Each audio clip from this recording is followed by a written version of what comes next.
गिलगित बल्तिस्तान में तेज बरसातुनि ऐं लैंड स्लाइडिंग बाद बाबूसर टॉप वेंदड़ समूरा रस्ता तबाह थी विया। शाहराह कराक्रम ऐं शाहराह नारावन ट्रैफ़िक लाइ बंदि। इंतज़ामिया जी मुसाफ़िरनि ऐं सियाहनि खे रस्तनि ॾांहुं न वञण जी हिदायत। तेज़ बरसातुनि बाद लुड़ी वियल सियाहनि जी ॻोल्हा लाइ ऐं रस्तनि जी बहाली लाइ पाक फ़ौज ऐं ॿियनि इदारनि जो रेस्क्यू ऑपरेशन जारी।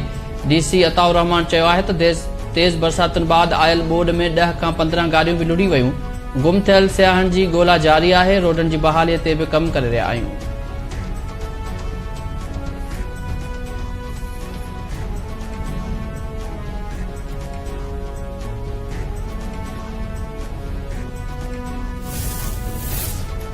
इस्लामाबाद जे निजी हाउसिंग सोसाइटी में तेज रफ्तार बरसाती पानी गाड़ी खे लोड़े छॾियो। गाड़ी में सवार पीउ ऐं धीउ बि गाड़ी सां गॾु लुड़ी विया।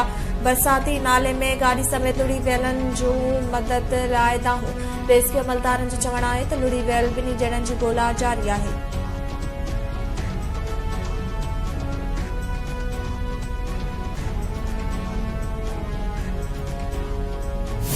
या 7 पुट क़तल थी विया। मां 20 नाला ॾिना आहिनि। उहो जेका उहा 13 नाला आया आहिनि, 7 नाला न आया आहिनि। ब्रादर जो सॼो जो ज़ोर आहे। ऑफिसर आहिनि, उन्हनि जा नाला कढाईंदसि। हा, 3 नाला कढाईंदसि। जो 3 नाला छॾिया दुर छॾिया त मुंहिंजो त केस वेंदो हलियो। मुंहिंजो त केस न बीह सघंदो। मां उन जे करे छा जे करे 7 नाला न आया आहिनि। सभु असांजी मदद कनि ऐं पुलिस बि असांजो मदद करे। नवाबशाह में क़तल थियल हिक ई ख़ानदान जे 6 ॼणनि जा कातिल गिरफ़्तार न थिया। वारसनि जो गुपचाणी में एहतिजाज, पुलिस ते बेएतमादी ज़ाहिर। जवाबदार गिरफ़्तार करण जो मुतालबो।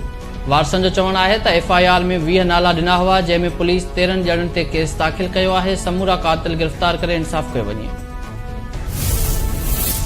सीता रोड भरिसां वेशी पुट कुहाड़नि जा वार करे पीउ खे क़तल करे छॾियो। ॻोठ डंगर में सरफराज डंगर पंहिंजे पीउ रिटायर्ड पुलिस एहलकार शाहनवाज़ खे कुहाड़ी बेदर्दी सां क़तल कयो।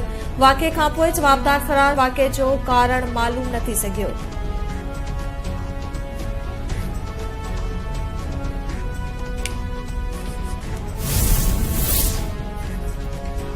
पीर जो ॻोठ वेझो बेदर्दी सां क़तल थियल नौजवान जे वारसनि जो लाश थाणे आॾो रखी धरणो। नौजवान अली शेर बुर्दी जा कातिल गिरफ़्तार करण जो मुतालबो।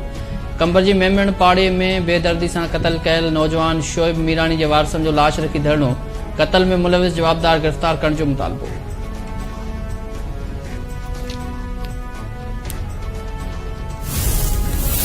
कराची प्रेस क्लब आॾो मुतालबनि जी मनता लाइ एहतिजाज कंदड़ मुख़्तलिफ़ उम्मीदवारनि खे पुलिस हिरासत में वठी छॾियो। पुलिस में भर्तीअ लाइ टेस्ट पास कंदड़ उम्मीदवारनि खे हिरासत में वठी थाणे मुंतक़िल कयो। FTC पुल खां ईंदड़ रैली खे रोकण लाइ पुलिस इलाइक़े खे बि कड़ो चाढ़े छॾियो।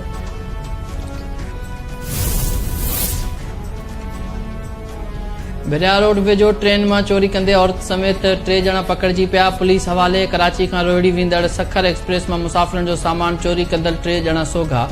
पुलिस जो चवणु आहे त जवाबदार मुसाफ़िरनि जी रक़म, मोबाइल फोन ऐं ॿियो सामान चोरी करे रहिया हुआ त पकड़जी पिया। दरिया खान मरी में पुलिस पारां UC वाइस चेयरमैन खे चर्च समेत गिरफ़्तार करण जी दावा।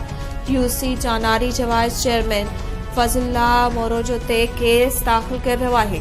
पुलिस मूजिब साथी इमरान मलिक वटां 3 पाकेट पाबंदी मढ़ियल सुपारियुनि जा पैकेट हथ कया विया आहिनि।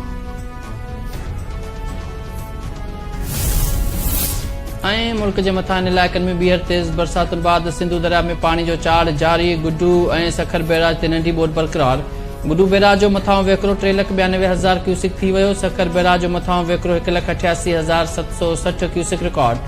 कोटड़ी बैराज में भी पानी में चाड़ जारी। बैराज जो मथां वेकिरो 1,83,917 क्यूसिक थी वियो। हेठां वेकिरो 1,44,192 क्यूसिक रिकॉर्ड।